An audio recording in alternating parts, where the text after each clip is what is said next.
And we are live. Hey guys, it's Ruben from Dub's podcast Connection Loop. And today we're going to get into a really deep, sensitive topic. Obviously we have a lot of fun. We're creating, we're putting stuff out there, all of us.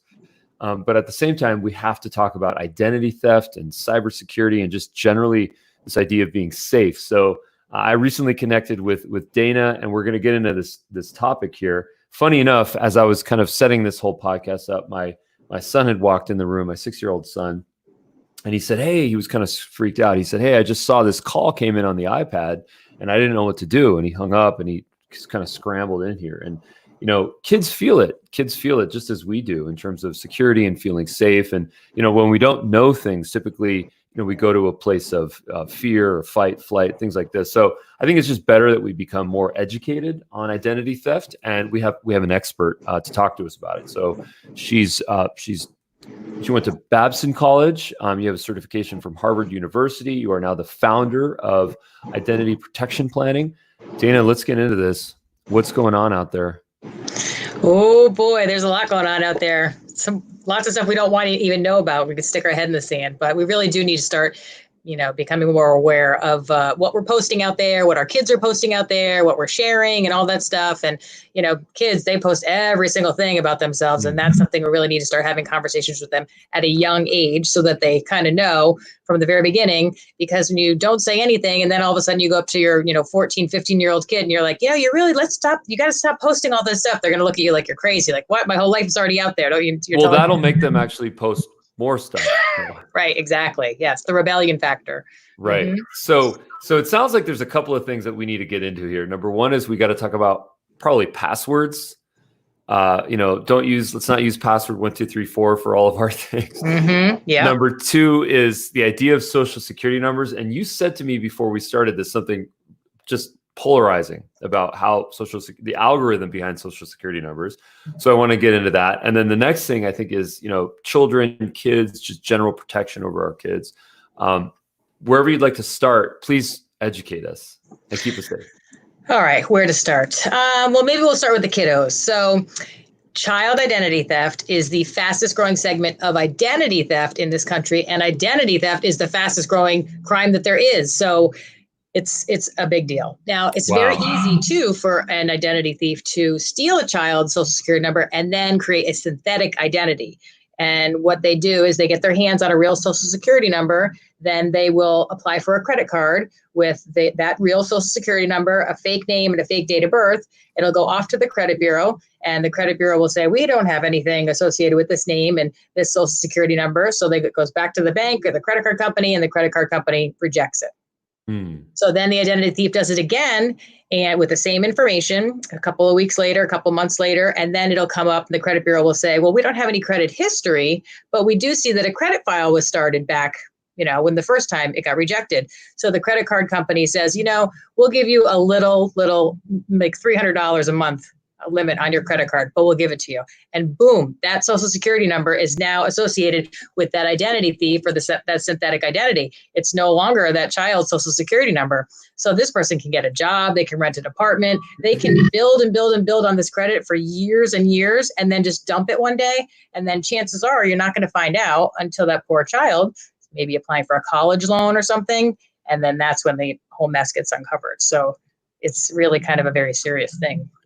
Now, I remember the CEO of LifeLock years and years ago decided to publish his social security number on the internet as part of the campaign. And his whole thing was, here's my social security number. It was prominently in the advertisements. And then that was the way that he could show how strong his tech was and his overall platform. And I know that it didn't work out well for him. I think he got hacked a number of times. Do you know that story? And what happened there?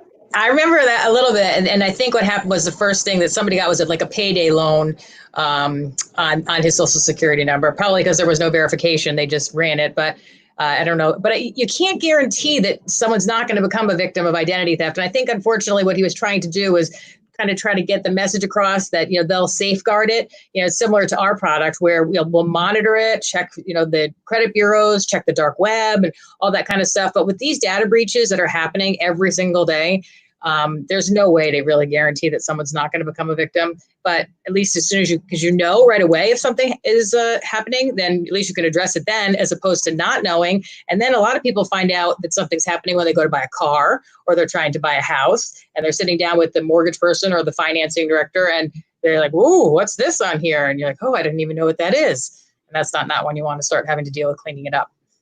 Well, I mean, isn't that the scariest part of it, where, all of this stuff is happening multiple layers, behind and beneath us. It's not something that we're accessing on a daily basis. There's no, most of us, the vast majority of us, don't have some sort of an app where we can just kind of check in on the activity that's taking place for our social security number and our credit. It happens, just like you said, when we go to lease that car, when we go to rent something, when we go to buy something, and all of a sudden it's like, what the heck is that? Mm-hmm. And I've been in that situation, and I've gone through that process. And, I actually remember a long time ago, I had to do it in a very manual format, which took a lot of time, but I had to write letters to the credit bureaus, the 3 top ones. And then ultimately I got everything kind of removed.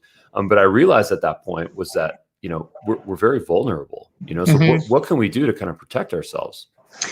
Well, I mean, the best thing to do would be to sign up with a company, like ours, which is going to monitor everything. But if you're not ready to do something like that, you can, you're allowed to run your credit for free 1 time per year with each of the big 3 credit bureaus. So if you kind of space it around, so maybe every few months you're running it with one of them, you'll be able to see what's happening with your credit and make sure it's all the stuff that you've done with your credit and not somebody else.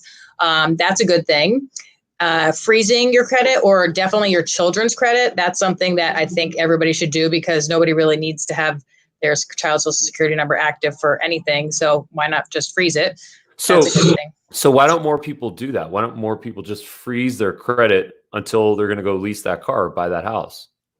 Well, I just think a lot of people are busy. Nobody's really thinking about this stuff. And I think the whole idea of, oh, that's never going to happen to me, is still really kind of out there. I think over the next 3 to 5 years, we're all going to really start to learn about, I think I need to do something to make sure I'm paying attention a little bit more. But right now, it's just not there. It's not until something does happen, and then people will, do whatever they can to do to clean it up and throw as much money as they can. But right now, there's not a lot of attention. That's what I'm trying to do, is trying to create awareness with identity theft and cyber crimes, that this stuff is really happening out there. And I can't tell you how many times when I post my videos and people comment, "Ooh, I didn't know that. Ooh, thank you for letting me know that. And they're sharing it with me," and that kind of thing. So there's a lot of education still needed.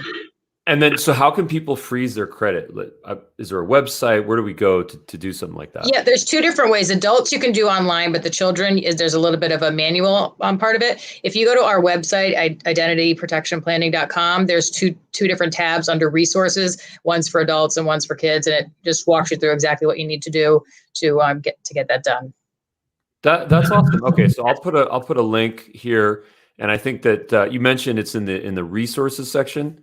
Yeah. Okay, that's very cool. I think that's really important that people go educate themselves. I'm going to definitely do that right after this, just because I think we all need to know that. Mm. And then, what are some of the things that you've learned along the way? I mean, what are not to sensationalize this, but sometimes we have to tell some of our best stories, or frankly our scariest stories, just to get people to actually tune in to take this seriously. What are some of the sort of devastating things that you've dealt with and ultimately help people with? Oh, such a wide variety of things. I guess a good one would be to talk about the senior citizens. They get taken advantage of a lot. I think they're the only people that are still answering the phone these days, and they'll get scammers calling them. And while they're on the phone, they're having them log into their accounts, and then they're saying they need to move money, or they're giving them a cost of living adjustment. And so they need to deposit additional funds. And meanwhile, they're, clearing out their savings account. So that's a startling one.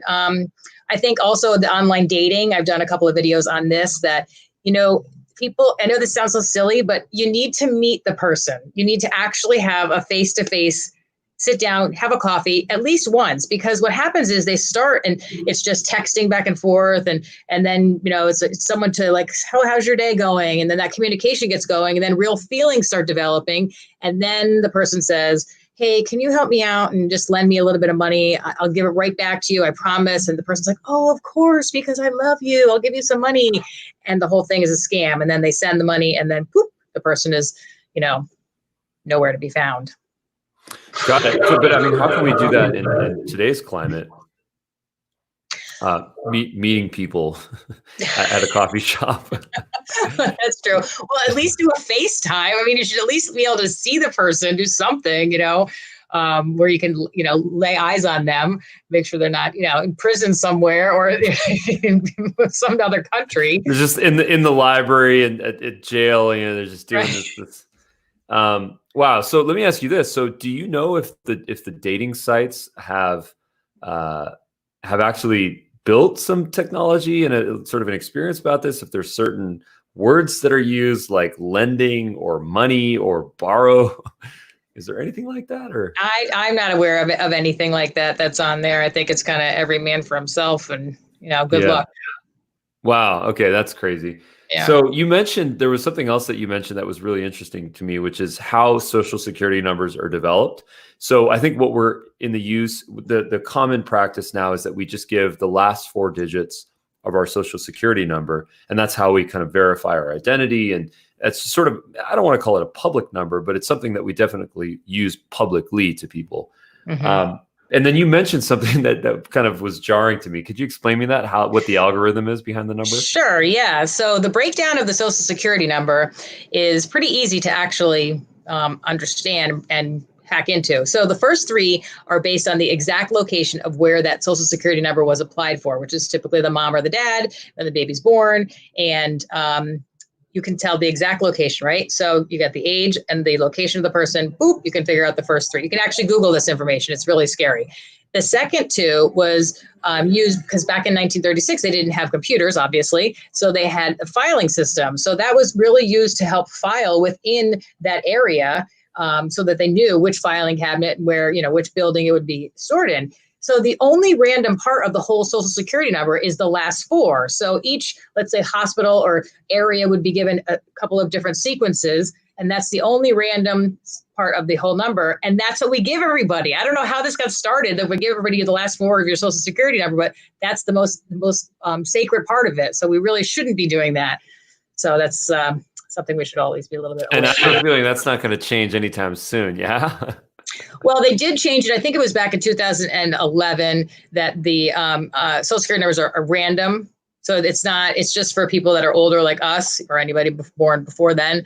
But that's got its own issues too. I'm not that savvy on what the new issues are with that, but it's almost like you could just make up a random number. And then because there's no association with the government and the credit bureaus verifying that these numbers are what they are. So let's say somebody makes up a number and it actually is somebody's real Social Security number.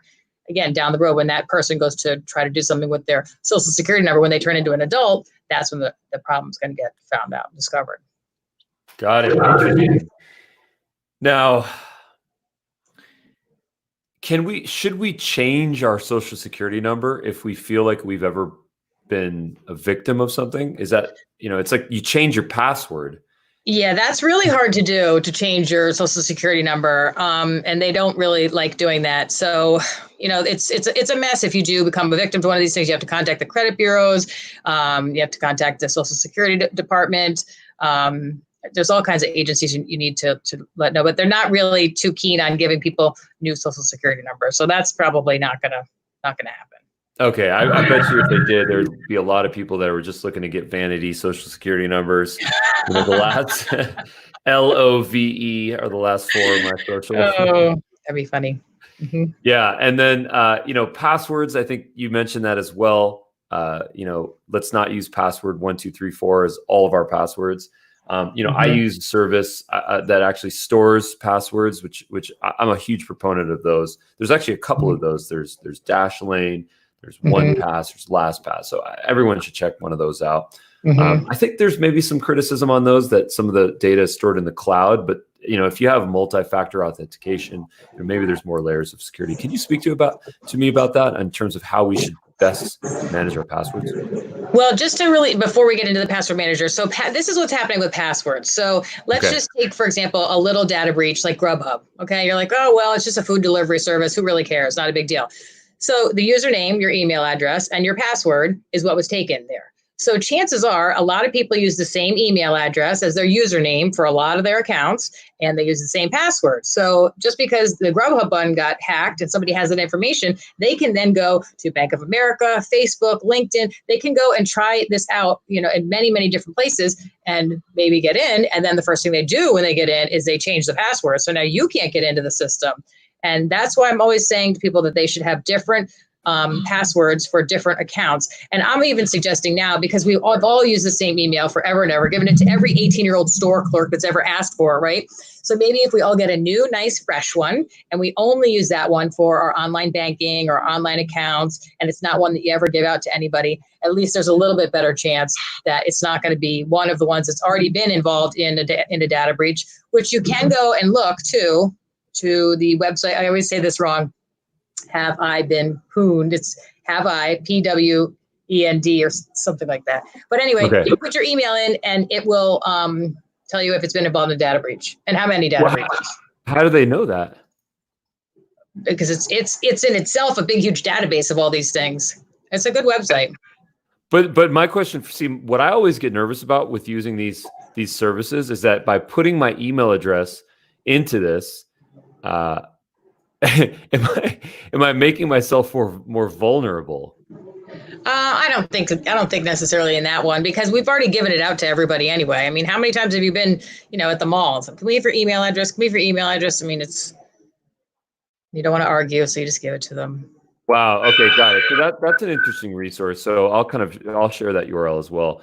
Okay. Now you mentioned, a lot of people use the same password for all of their, accounts.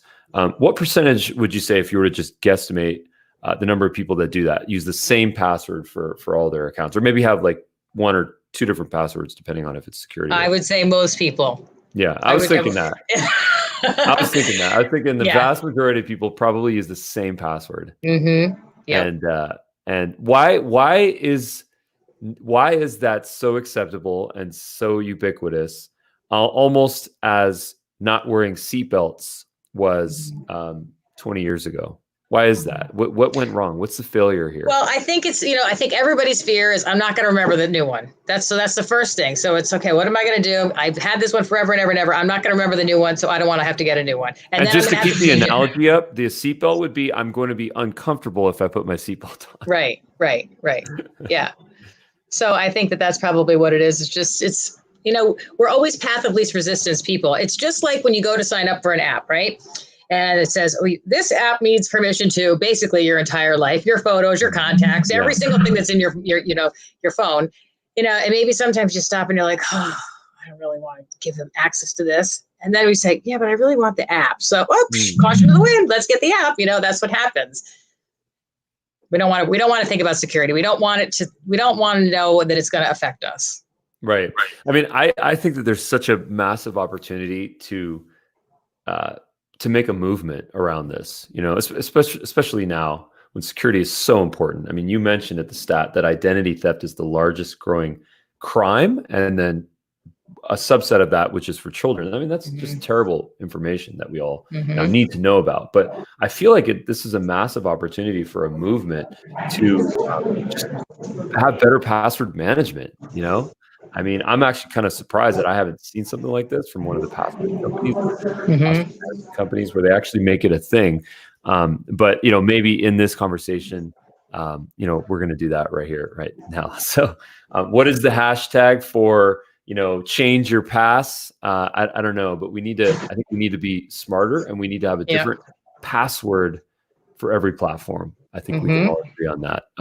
Now, you mentioned the biggest pain point with passwords is remembering them and managing them. And that's exactly why A, most people don't do it, and B, why the software platforms exist out there. So are there any algorithms that you might recommend that we can maybe start to use to have a different password for each platform, like some sort of a mnemonic device or some sort of a way to make it be different, but then still not forget it? Well, let's just say you come up with something, let's say it's a phrase, and then it's for your LinkedIn account. So you could use that same phrase and then just at the end of it, put LinkedIn. And then you could use that phrase and then at the end of it, put Bank of America or BOA, something along those lines. So it's the phrase is what you're going to remember. And then you just have to know, okay, I'm going into LinkedIn, it's going to be that, or, it's going to be my checking account, or, whatever it is, pay my credit card, that kind of thing. That's one idea. Or get one of the, password managers that you either sit on the device itself, so it's not storing the information in the cloud, but all that stuff is encrypted anyway. So even if somebody was able to get in there, I don't think they would have access to very much that would be intelligent, Got it. That's good to know. Yeah. Now, I think it's important that we also talk about credit monitoring. So I know that there has been some innovation around this where we can sort of manage credit card charges. I think a lot of the banks and the credit card companies now use text notifications if something funny happened over a certain number, that you can get a text and just get a real-time data on that. I noticed also in some accounts, some online credit card accounts, you can set a limit. Like if there's some charge over $100, then you'll get some sort of notification, or sometimes you even have to approve it over your phone or SMS. What would you say the biggest changes are, the things that we need to know about, generally speaking, around credit monitoring? Well, I do think you're right. Everybody's kind of getting in the game a little bit, and as that, anything is better than nothing, right? So if they're helping us with, say alerts or whatever the case may be, the main reason why the credit card company is doing that, I just want to touch on this real quick, is because I always tell people they should use their credit card instead of their debit card if they can, because the credit card is the credit card company's money, and then you owe that to them. When money comes out of your debit card, it's coming directly out of your account. And if you don't catch that quickly and a certain number of days goes by, you're not going to get that money back. And not everybody checks their the details of their account every single day or week or whatever it is. So everybody should check with their bank to find out what the policy is, because all the banks are different. But there's some guidelines that I think is after, I don't remember what it is specifically, but if you report it that your card is missing within a certain amount of days and nothing's happened, there's no charge, there's no nothing, right? But if let's say 5 days has gone by, it goes down to like 50%, and then 30 days it goes down to like 25% that they'll reimburse you. And then I think after 60 days, it's SOL. You're not getting any of it back. So that's why the credit card companies are getting involved with this, because they know it's their money and they're going to be the ones that are on the hook for it. Well, that makes total sense, because the fees that we pay for credit cards and using them and the points that we get in that whole ecosystem, a chunk of that gets used for fraud, and that's why they sort of cover it. So that makes total sense. You know? I'm not sure if I answered the question. I think we kind of went off track, but sorry. No, that was really good. So let me ask you this. So what would you say? So let's use credit cards over debit cards. That makes sense. What else can we sort of do to kind of protect ourselves with credit monitoring? I mean, how can we be more proactive here? Well, I mean, the best thing to do is, like I had mentioned earlier, is to sign up for a service. Like, our identity protection plan, it monitors your credit, all the credit activity with the big 3 credit bureaus. It also monitors your Social Security number activity there's about 130 other credit reporting agencies. And some of the identity thieves know this. So they make sure that they work out of the radar of the big 3 credit bureaus, and they only do business with some of those smaller ones, like getting cell phones or renting an apartment, a background check. They can get away with the credit bureaus not detecting that. So our product has the monitoring of those activities as well. And also it has $1 million insurance policy. So if you do become a victim, you're going to have the final financial restoration. And the restoration center is the nice people that you can call that are going to actually help you, and they know what they're talking about. Because when something does happen, that's the most frightening thing, is you don't even know, who do I call? What do I do? Something's happened. So that's probably the best thing that they could do. And if they're not going to do the monitoring, at least take advantage of, like I had mentioned, running their credit a few times a year for free, just to scan what's going on. Got it. And you mentioned that there are you said hundreds of credit bureaus. Is that what you said? Smaller credit reporting agencies. Mm-hmm. I never knew that. I thought that there was the 3 ones. I thought there were, what is it? Equifax, TransUnion, and Experian. I thought that was it. Yeah, no. But there's this whole other larger ecosystem. Wow. Mm-hmm. Yeah. That's amazing. That's really, really informative. And it gives me a lot of pause, because my understanding is that when I go pull my credit, and some there's those free credit report sites, and anytime something free and I'm putting my information in, I'm like, okay, I guess I'm the product here. Yeah, my you are. data they're going to sell. So speak to me about that a little bit. Do you recommend those, or should we not use those? I don't know. I agree with you 100%. Anytime, it doesn't really matter what it is. Whenever somebody's giving you something for free, it's, because the data, I mean, like, let's look at Facebook. We all signed up for Facebook because this was going to be so much fun. And of course it is a lot of fun or whatever, but it was all free, and it's all the data that they gathered on everybody. So, and that's obviously just one example. But I don't know. That's just my personal opinion. I don't like doing those. Yeah, fair enough. And then talk to me a little bit more about, what your company provides and sort of the services or products that you guys have. So the identity theft products that we have, protection products, are the monitoring, the credit monitoring, dark web scans for personal information. We have a family plan that you can protect in addition to the adult. You can protect up to 4 minor children's Social Security number that for dark web scans, and then they each have $1 million insurance policy with them. So that's very helpful. And again, that's just for when somebody's really ready to say, okay, I know I need to start paying attention to this and having it, like, it's almost like set it and forget it. Somebody else is watching out for it, as opposed to you having to watch out for it. I like to say, like, if I went and I left my purse somewhere in the middle of New York City, is anyone going to take it? I don't know, because I'm not watching it. I don't even know. Did anyone take it? Is it still there? I don't know. So it's just, somebody watching it, like, oh, yep, somebody picked it up here. We have a problem. Wow. And what is the fee for like a family plan like that? It's about $24 a month for the family plan. Got it. Well, I'm really interested. I know. I feel like I'm the Grim Reaper whenever I'm talking to people, and I don't mean to be like that. I just really want to make sure that they know that there's, these are little situations that are happening out there. I'm really glad you mentioned that, because, I don't really respond to fear, like, from that perspective. I respond to opportunity, and I kind of respond to value, and I think what's really interesting about what you're presenting is that, first of all, I don't know a lot of the things within this realm and within this world, and I want to just personally become more educated on it.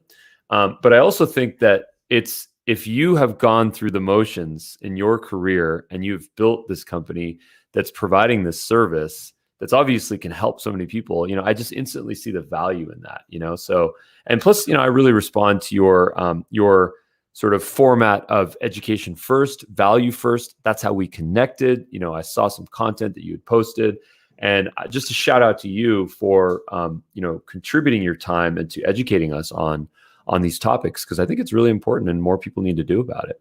Well, thank you. That's very nice. Yeah. I enjoy doing it too. And I do feel like I'm helping people with some of the responses that they give me. And, people will contact me if they're having a situation with, their somebody, their father was buying a car and all this stuff was popping up. And unfortunately, sometimes this happens with relatives that are taking advantage of other people. So that's it's sometimes people, so that's unfortunate. Got it. And, speaking of families, one of the things that a lot of people do is they put, and I think there's a lot of controversy about this, and I don't know where it truly stands, but, we put photos, we put videos of our family on the internet. I think that people have to do their own research to figure out, is the metadata in those photos and videos, can that be downloaded? Can that be grabbed by, fraudsters, by bad actors?